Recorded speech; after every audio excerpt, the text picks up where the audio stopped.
Hello, welcome to Soulprint Intuitive Tarot for October 7th. Before I forget, to my fellow Canadians, this is the Thanksgiving weekend. I hope you have a wonderful weekend. Enjoy the day with friends and family. Um, Last week, we celebrated, let me get this wrong.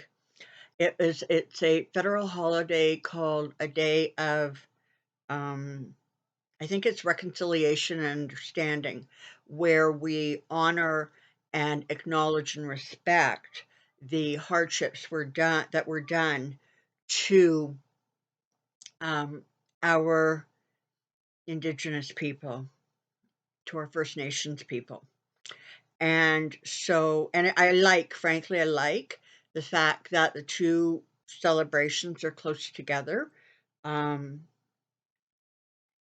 because,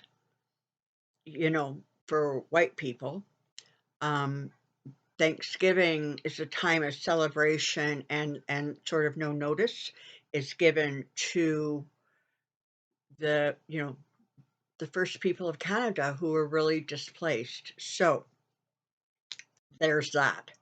All right. Let us hop to it. New subscribers, thank you so very much. Donors, amazing. Thank you very, very much. Very generous, very kind of you. Okay, so today I want to take a look at a couple of things. We're going to do 3 pendulum questions unless more pop into my head as we go, and we're going to start there. Okay. Now, I should warn you, Twyla, our little black cat, is here. She's right there. She is of the opinion that this pendulum is her personal toy. So, should you see a black flash, it's her. I'm hoping she'll just ignore me. Okay, so the pendulum's ready to talk. First question, pendulum. Is Stacey Abrams going to win the governorship of Georgia over Kemp? Is Stacey Abrams going to win that race?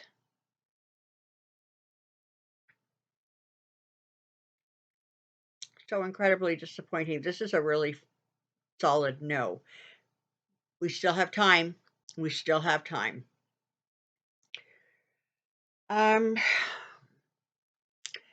Ryan versus JD Vance. Is Tim Ryan going to win that seat? Yes. Um, Katie Porter in California versus Scott, I think it's Bow, not sure. Is Katie Porter going to retain her seat in California? Also, strong, strong, yes. She is a real asset, um, frankly, just to the government. I quite like her and I like her energy. So I'm going to ask one more time about Herschel Walker. God bless us all. So I'm sure you all know this. So earlier this week, there was the whole brouhaha about how he paid for a girlfriend's abortion. And now it's coming out that that person is also the mother of one of his children. So good Lord.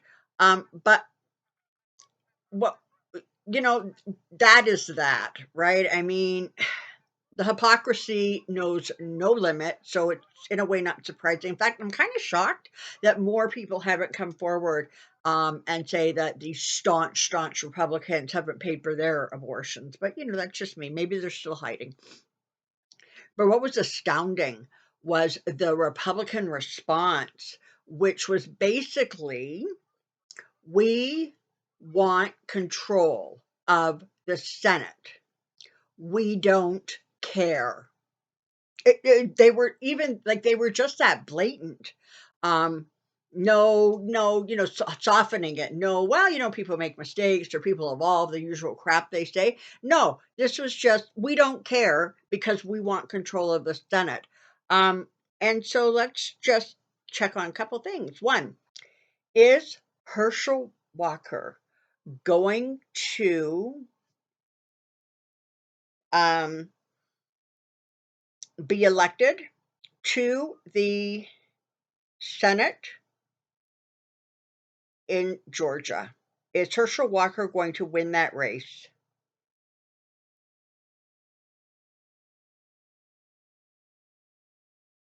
Okay, that's a no. Is Raphael Warnock going to retain his seat?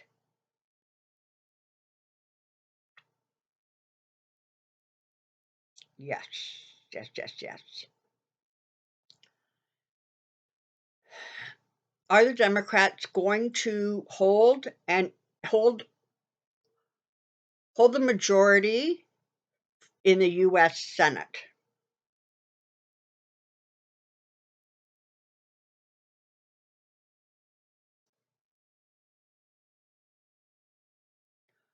Are they going to pick up somewhere between 2 and 4 seats as a result of the midterm elections?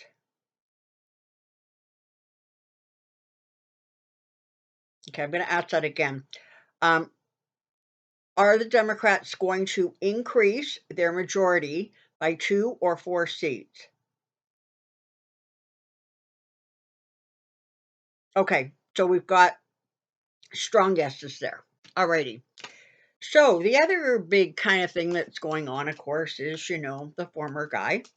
So, listen, I'm not a lawyer, but I'm going to try to sort of wrap up what's going on here. So Trump has appealed to the Supreme Court to basically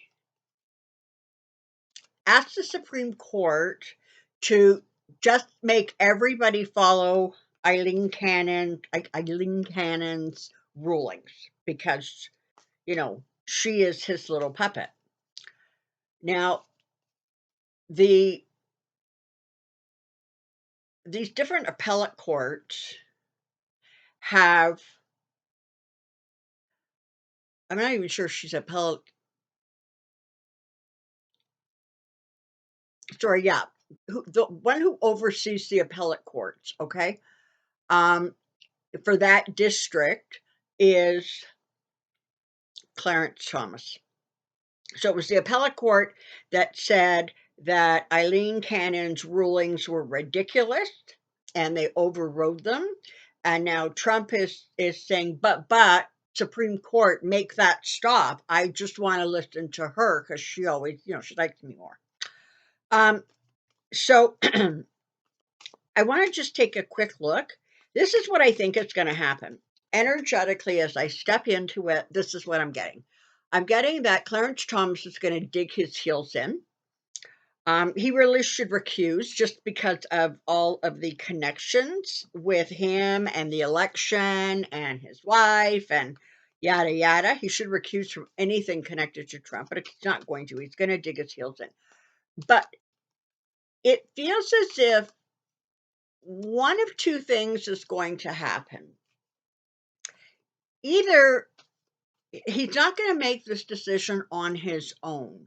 So the smartest thing to have happen would be for the Supreme Court to just refuse to hear the case. That doesn't look, I'm not sure, but now Clarence Thomas has sent a message to the Department of Justice saying you have until I think it's Tuesday or something to reply or to respond to this.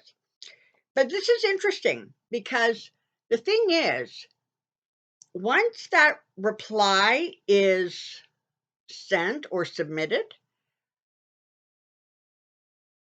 they don't have to do anything. They don't have to actually say, okay, well, we're going to go forward with this or we're not. They could just drag their heels on it and sort of kind of like stay out of it, which would leave the appellate ruling in place. But the other thing that has happened is that the Department of Justice has now gone to the appellate courts again and said, we want everything that Cannon did stricken. We do not want her involved in this already. Get her out of this, legal wrangling. She has no business being in it. Procedure wasn't followed. And so there's these two things going on. And it feels like they're kind of going to run parallel to each other. ultimately, it really feels as if Cannon is probably going to get another wrist slap and get removed, and her rulings are just not going to carry any weight or water. And as far as the Supreme Court, it feels as if they decide to go ahead, and if they decide to make a ruling, it will be with um more like, it's not just going to be on Clarence Thomas's shoulders. And it feels as if the Supreme Court is not going to side with Trump.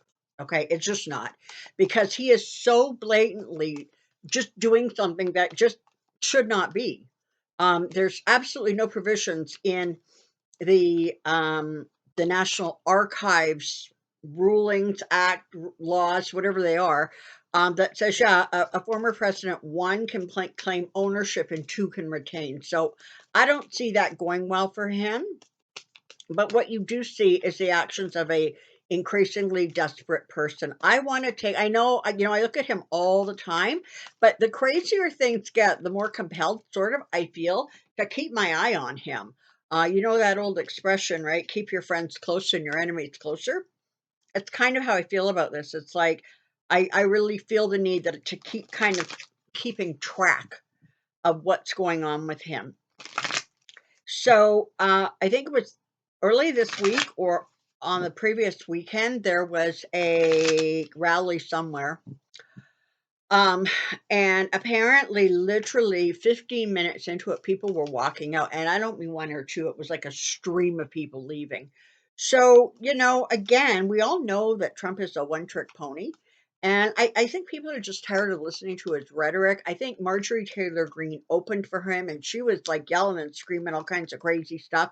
And so I think people, even those who kind of are Republicans and are still trying to support him, or maybe will support him or down ballot, I think even they're getting a little tired of it. So I want to just take a look at the energies surrounding kind of the Republican Party and Trump and see what's going on there. Because on the one hand, you have some who will, jump into crocodile infested waters to stand by him. And then you have other ones who are just really, really getting sick and tired of this. I think Mitch McConnell must honestly have a permanent case of indigestion over what's happening basically to his Republican Party, right? So let's just take a quick look see and see what we can find. I'm going to try to keep this video a little bit shorter. Okay, Republican and Trump dynamic. Republican and Trump dynamic. Republican and Trump dynamic. Here we go. Make no mistake, he is the de facto leader of the Republican Party, whether anybody likes it or not. Okay. Sometimes you just got to love the cards. We're starting off with the 5 of Wands. So this is that bickering. So there is infighting going on within the party. And you know what? It feels as if it's more than bickering. It actually feels like it's getting a little bit aggressive and nasty with people. So what you have is, understand this, about all else, the Republican Party is about retaining power. It is about majorities and retaining power and doing exactly what they want because they want to. And there are some really, really big things that they want to do, like take away your Social Security and take away your health care. And, really, really turn democracy into a kind of a non-issue in the United States. They have become so greedy and so power hungry that it seems like they really are going to stop at nothing. And that's where the fighting is coming in, because there are those who are saying, enough. Enough is enough is enough. Let this guy just drop him and let's just take the punch. Let's just take the hit and move on and recover. And there are other ones who say, he is our orange messiah and we are not letting go of this guy. It's all about the money. It's all about the power. Ultimately, they realize that the judgment is going to be rendered by the voters, no matter how much they try to scream about stolen elections or all of that nonsense. It hasn't started yet, right? We're a little too far out. Give it a couple more weeks, and then you're going to start hearing the usual, if I lose, it's because they treated nonsense. Okay, so that's coming. But they understand, or certainly the ones who don't have their heads so far up Trump's butt they can't see, they understand that judgments are going to be rendered with this midterm election. And you have the world. So there is definitely an ending coming for the Republican Party and, in fact, the Trump energy. Once the Republicans lose more than they gain in this midterm, you're gonna see another really sharp exit away from Trump. You're going to see a kind of a recognition that he doesn't have the power and the emotional punch that he did. And you're going to see people quietly moving away from him because he still has a big megaphone mouth. And they don't need the attention drawn to them when they make any overt kind of statements about, how crazy he is. But you're going to see that what's going to happen is you're going to get the Trumpers who just will not budge. They're going to be riled up and yelling and screaming, but beyond that, there really is going to be a recognition that Trump has lost his power in terms of getting people really, really stirred up emotionally. Yes, that hardcore base, it doesn't matter. They're going to follow him like till the ends of time. But the rest of them are really going to start tuning it out. In fact, they already have started tuning it out. The Nine of Cups, followed by the Ten of Cups. So this is about the victory that's going to be had for democracy. It's going to be about the fact that, with enough hard work and with enough focus, the country is going to be able to start to right itself in terms of strengthening the democracy and getting things back to a place where they're sort of not quite so fragile. It's going to take a lot of work, and it's going to take some strong leadership to make it happen, but it's going to happen. The Democrats, as they go forward for the next 2 years, are going to be very strong. They're going to be very, very united. People like Cinema and oh, what the hell's his name? The guy with the boat and the oil interests. They're going to find themselves with less power than they had in the last 2 years because there's going to be enough sort of additional seats on the Senate side, so they can kind of override them if they want to really dig their heels in. Not to mention the fact that what's his face name is. Please don't send me 5 messages telling me his name. You all know who I'm talking about. The guy from West Virginia. Now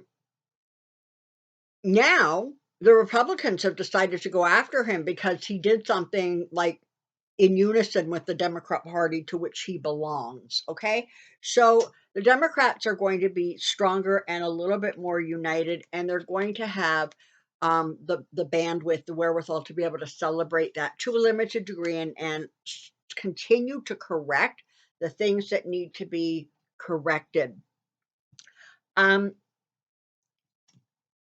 Let's just take a quick focus because that was sort of about the Republicans and a little bit about Trump. Let's just focus in on Trump for a second and see how he's doing and what's going on around him. So his whole thing, all these court cases, all of that stuff, that's about delaying stuff, right? That is about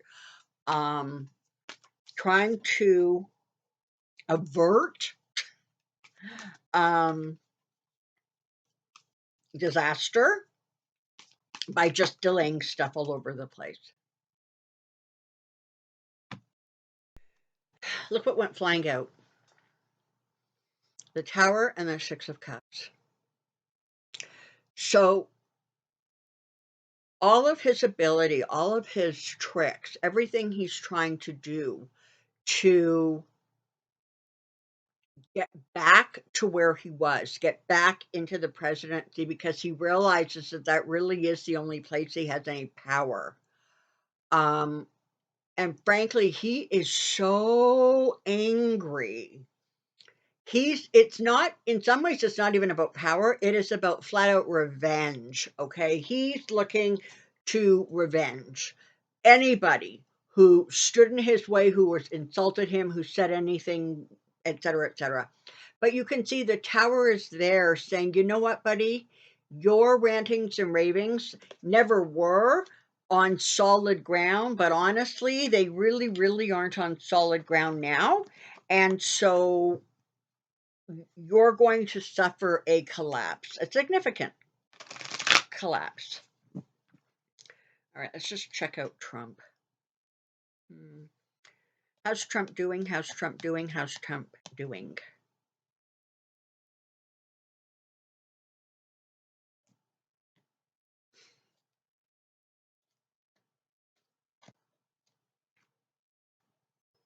Okay.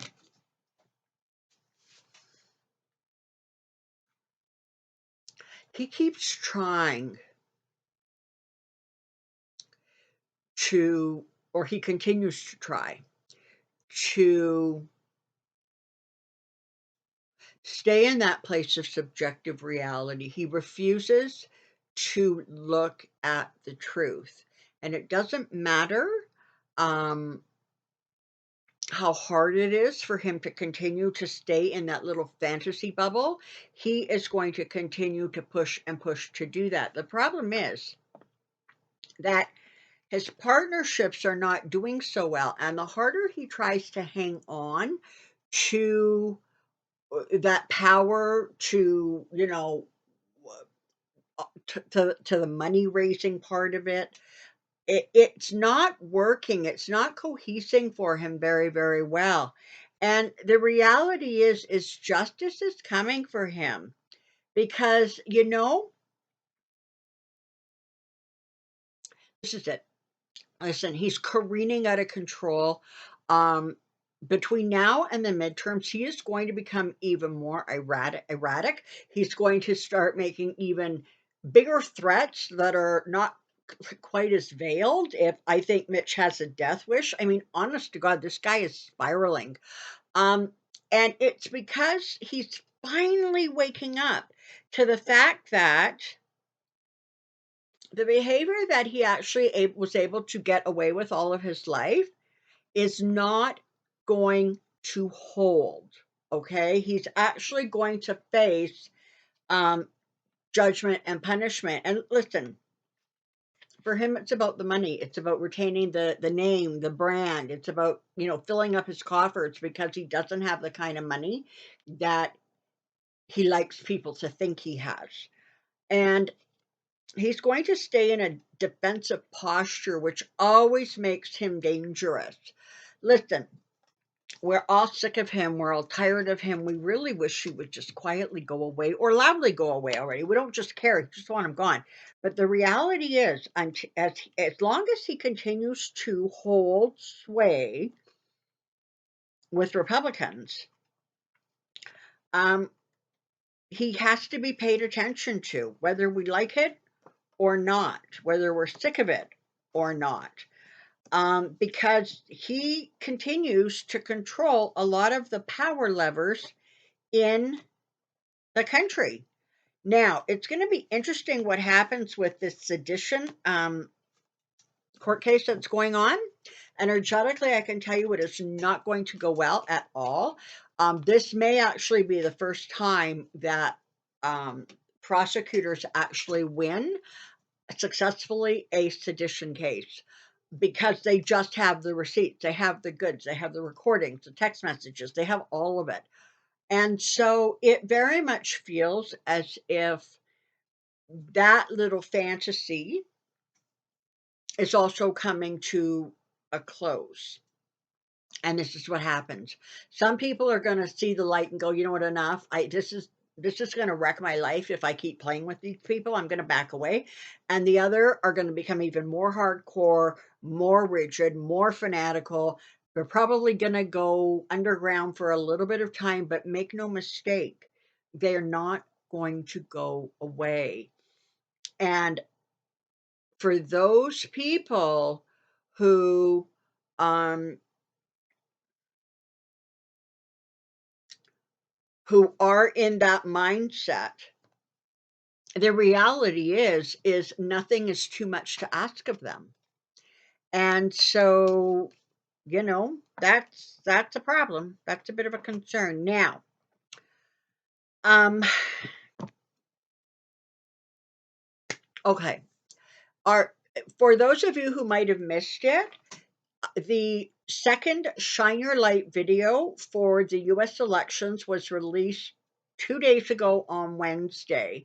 So if you haven't had a chance to look at that, please take the time to look at it. We need all of the light energy we can going to that area. The next one is going to be released in a couple weeks, and that is going to be focusing on completely cooling down um, any of the aggression, any of the violence, any of the intimidation surrounding the election, surrounding voting, surrounding the poll workers, surrounding um, people just trying to get to where they need to go to vote. And so that's going to be the focus of that. So keep your eyes open for that. That's going to be a really, really important one because as we get closer, the temperatures are going to rise. And we really, really need to cool everything down. Okay? Well, once again, it's Friday. Canadians, have a happy, happy Thanksgiving. And for the rest of you, enjoy the weekend, take some time, decompress, take it easy. And I will see you next week. Until then, take care. Be well. We'll see you really soon. Bye bye.